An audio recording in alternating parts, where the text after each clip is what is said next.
පුතා වෛද්‍ය පීඨයට තේරුණා. එතන යන හැම එක්කනටම රිසල්ට් එක කියනවා ඒගොල්ලෝ. හැඩරු එහෙම කියනකොට මිනිහා දැනගත්තා අම්මා තාත්තා ඇවිල්ලායි කියලා. Thinking Physics සමීර සිංහපුර එකක් එනවා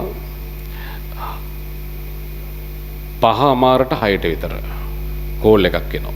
මට පන්ති තියෙනවා ඒ පන්තියේම 7:00ට දෙන්නේ. එන්නේ ඒකේ ඉන්නේ වැඩ කරන ක්ලීනර්ගෙන් එනවා කෝල් එකක්. සර් පන්ති තියෙන්නේ කීයටද? මං කිව්වා 7:00නේ පන්ති තියෙන්නේ කියලා. වෙන්නත් ඔය කතා කරනවා. ඔය දෙයින මෙලෝදියකට නිකන් කතා කරනවා. 7:00ට තියෙන පන්ති. සර් මේ අම්මා කෙනෙකුයි තාත්තා කෙනෙකුයි ඇවිල්ලා ඉන්නවා දැන් 5:00 ඉඳලා මෙතන. මං කිව්වා ඒ මොකටද අහන්නකෝ. සර් කියන්නේ නෑනේ. මං හිතුවා දැන් මට කම්ප්ලේන් එකක් දාන්න. හරි ඔය ළමයිගේ විස්තරයක් කියන්නේ වෙනවනේ.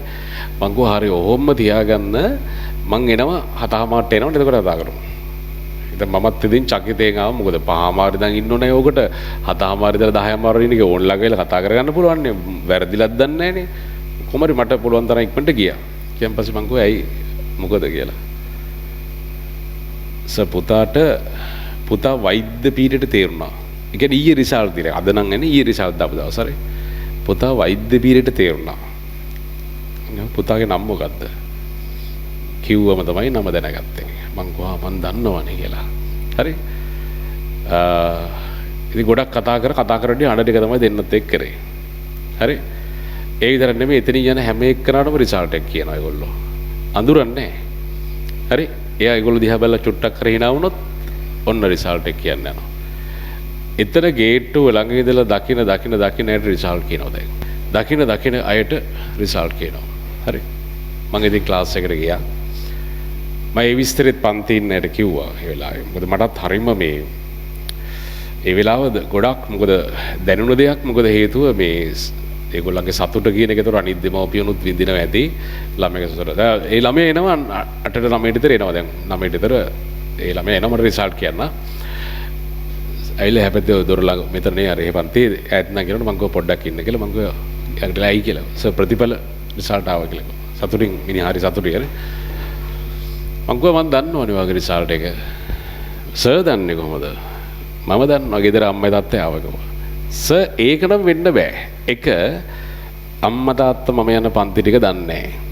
මම කොහෙද පන්ති යන්නේ කියලා දන්නේ නැහැ. කොටින්ම මම කරන්නේ මොකද්ද කියලා දන්නේ නැහැ. කොටින් මම කරන සබ්ජෙක්ට් තුන දන්නෙත් නැහැ කිව්වා. හරි. මං කිව්වා නෑ උදේ ආවා. හැඩරු එහෙම කියනකොට මිනිහා දැනගත්තා අම්මා තාත්තා ඇවිල්ලායි කියලා. හරි. විශ්වාස කරන්නෙම නෑ හරි දැන්. ඊට පස්සේ තමයි තේරුම් ගත්තේ එහෙනම් ඇවිල්ලා. එයා කියනවා සර් ඉතින් උදේ වැඩට ගියා නෑ. මං කිව්වා වැඩට නෙමෙයි ගියේ. ඔයාගේ රිසල්ට් කියන්න ගුරුවරු හොයාගෙන ගිහිල්ලා. ඒ විතරක් නෙමෙයි පාරේ හම්බෙන hina වෙන හැම කෙනෙක්ටම ඔයාගේ ප්‍රතිඵල දැන් කියනවා. කියලා කිව්වා. මම එයාත් එක්ක කතා කරනවා පුතත් එක්ක කතා කරනවා පුතේ මේ මොනවද අම්මා තාත්තා කරන්නේ? අම්මා ගෙදර. තාත්තා කුලි වැඩ කරන්නේ. ඒ කියන්නේ අද උදේ ගෙදරින් යනවා වැඩක් සෙට් වෙන්නත් පුළුවන් නැති වෙන්නත් පුළුවන්. ඒක හරියම ජොබ් එකක් නෑ දෙන්නටම. එමෙ ලොකුට ඉගෙනගෙනත් නෑ. පුතාගේ සබ්ජෙක්ට් තුනවත් කියන්න බෑ. අතන මම කියවල මම කතා කරනවා මට තේරෙනවා සබ්ජෙක්ට් තුන ෆිසික්ස් කෙමිස්ට්‍රි බයෝ කරයි කියලා එහෙම දන්නෙත් නෑ. මොකද අනිත් ඒවා විස්තර ඇහුවම කොහෙද ගියේ කියලා දන්නේ නෑ. දැන් එහෙම කිසිම අවබෝධයක් නෑ.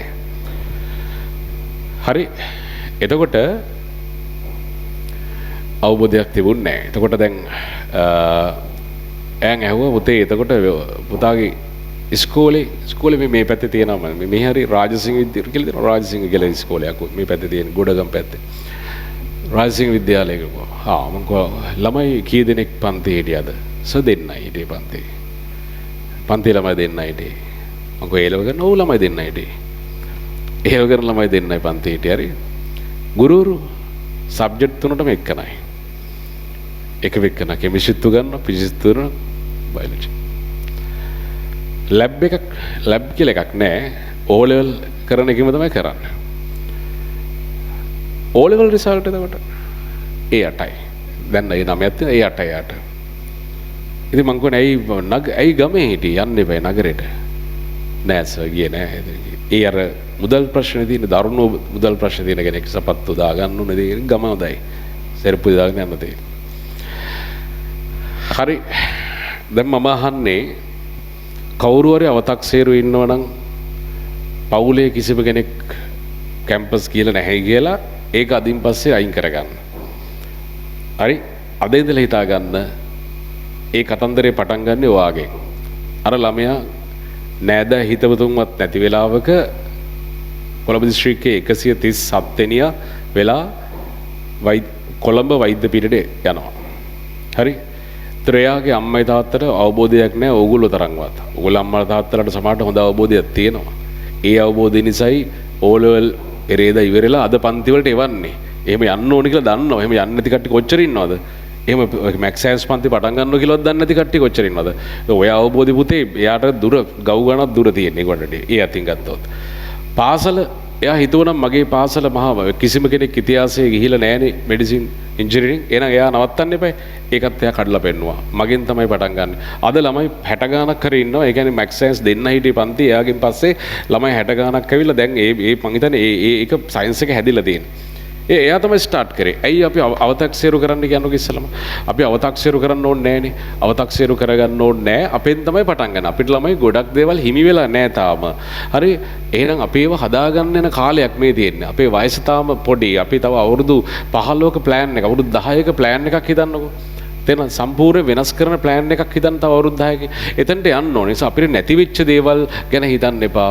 අපි දැන් මේ මොහොතට ඇවිල්ලා තියෙන්නේ ඒව හදාගන්න. ඒක නිසා ඔයා අතීතය, ඔයාගේ වටපිටාව එහෙම හිතන්න යන්න බෑ. ඒ සියල්ලම දැන් ලැබෙමින් පවතී. අපිව සලකුව නැති මිනිස්සු අපි ළඟට දැන් එනවා මේ වැඩේ කරනවා. උදාහරණයක් ඔයා සාමාන්‍යයෙන් ගෙදරින් එනකොට සමහර වෙලාවට වටපිට ඉන්න කෙනෙක් අහන්න පුළුවන් පුතා කොහෙද යන්නේ කියලා මම කියන්නේ සමහර අපි ඒලල් පන්ති යනවා කියලා කියනවා. ඒතර පොඩි අවුලක් කරනවා ඒගොල්ලන්ට. ඒකේ මැක්ස් සයන්ස් කිව්වම තවත් අවුල් යනවා ඒගොල්ලන්ට. මැක්ස් සයන්ස් කරනවා. ඇයි? එයා දන්නවා මැක්ස් සයන්ස් කරන්නේ මෙයා පාස් වුණොත් එහෙම මෙයා මොකද කරන්නේ? ડોක්ටර් කෙනෙක්, ඉංජිනේර කෙනෙක්. මේක වාහනයක් ගේනවා කියලා දන්නවා. සුපිරි ගයක් හදනවා කියලා දන්නවා. ඒක මම දකින්නේ මිනිස්සුන්ගේ තියෙන අහිංසකකම දුකින්ද වෙන්නේ. ඒ කියන්නේ දුප්පත්කම. ඒ කියන්නේ පුතේ ලංකාවේ මිනිස්සු හරි දුප්පත්. දුප්පත්කම කියන්නේ සල්ලි නැතිකම නෙමෙයි. වැඩ කරන කාලයට අනුරූප සල්ලි ලැබෙන්නේ නැතිකමට. උදාහරණයක් ලංකාවේ මිනිහෙක් පැය 12ක් වැඩ කළා රුපියල් 4000ක කුලියක් ඉල්ලනවා. පිටරට පැය 12ක් වැඩ කරා නම් රුපියල් 30000ක් ගෙවනවා. තේරෙනවද? ඒතර ලංකාවේ මිනිස්සු වැඩ කරන මනුස්සයා ඒක දන්නේ නැහැ. මේක ලංකාවේ හැටි එකයි. දැන් මේ මිනිස්සු වැඩ කරන ගානට සල්ලි හම්බෙන්නේ නැහැ. හැබැයි පිටරටින් කියන වාහනේ ගාන යනු අඩු කරන්නේ නැහැ. තේරෙනවද? ඒක නිසා මේ මිනිස්සු පව්. මේ මිනිස්සු පිටරට හිටිය නම් ගොඩ මේ වෙලාවේ. ඇයි මේ මහන්සියටම ඉඩඩි දේවල් කන්න බොන්න අදින්න වාහන ගන්න තිබ්බා. ඒ ලංකාවේ මිනිස්සු පව්. ඒ නිසා ලංකාවේ මිනිස්සුන් ගොඩක් දුප්පත්. ඒ ගොඩක් දේවල් හම්බෙලා නැහැ. ඒක නිසා හම්බෙච්ච කෙනෙක් දැක්කම පොඩි අවුලක් හිතෙන එක සාධාරණයි. Tamanට නැති දෙයක් තව කෙනෙක් ගන්නකොට ඒක ඉරිසියාවම නෙමෙයි ඒක තියෙන්නේ දුප්පත්කමයි තියෙන්නේ. ඒක නිසා ඔයා මැක්ස් සයන්ස් කරනවා කියනකොට අවුලක් ඒකට යන එක හරි. තේරුණාද? අපි දන්නවනේ එහා ගෙදර පුතා ડોක්ටර් කෙනෙක් කිව්වම ඔයාගේ අම්මට තාත්තටයි දැනෙන එක පිටේ උන්ට දැනෙන්නේ නැහැ. නෑදෑයන්ට ඕක දැනෙන්නේ නැහැ. උන් කැමති නැහැ නේ ඇත්තටම කතන්දරේ කියනවනේ. කැමති නැත්තේ උන්ට නැති නිසා මේක. තේරුණාද? එහෙම එකක් තියෙන මූණට පෙන්නන්නේ නැහැ. මූණට පෙන්නන හොඳයි පුතා කියලා ගන්නවා. උන්ට ගෙදර ගිහිල්ලා ෆුල් අවුල් එක කල්පනා කරන්න මේක. මේක පාස් වෙයිද? කැමෙක මිසින් යයිද? අපි මේක කරන්නම ඕනේ ඒක නිසා.